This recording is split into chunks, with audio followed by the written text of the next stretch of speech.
Welcome to our in-depth comparison review of TP-Link's Archer 8 and Archer AX50 routers. Let's delve into their key specifications. 1. Wireless. The Archer 8 supports Wi-Fi standards with AX1900 speeds, offering 1300 Mbps on the 5G band and 600 Mbps on the 2.4 GHz band.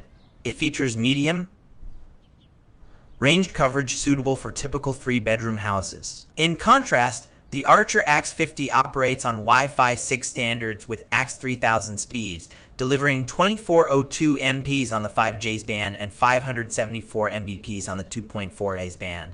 With its high-power FEM and AVDODNA technology, it provides high-power FEM and AVDODNA technology. It provides high-capacity, low-latency wireless connectivity, ideal for modern smart. 2. Security. Both routers offer robust network security features such as spy firewall, access control, and guest networks. However, the Archer AX50 goes further with HomeCare antivirus, malicious site checker, port intrusion prevention, and infected device isolation, providing advanced protection against cyber threats for your entire network. 3. Hardware.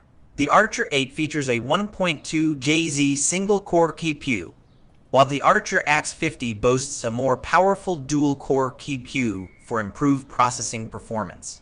Both routers come with Onyx Gigabit WAN port and Forks Gigabit LAN ports, providing fast wired connections. Additionally, the Archer AX50 offers static link aggregation, lag, support for enhanced network performance.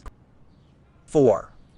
Software. Both routers support essential protocols like E4 and IP6 and offer advanced features such as parental controls, quality of service settings, and cloud services for firmware upgrades. However, the Archer AX50 stands out with its HomeCare suite, offering comprehensive parental controls, content filtering, and closed by application for optimized network performance. In summary, while the Archer 8 offers reliable Wi-Fi performance and essential features for typical home networks, the Archer AX50 provides advanced Wi-Fi 6 technology with enhanced speed, coverage, security, and software functionalities, making it a top choice for demanding smart homes. Thank you for watching our comparison review. If you found this helpful, don't forget to like, share, and subscribe for more tech insights.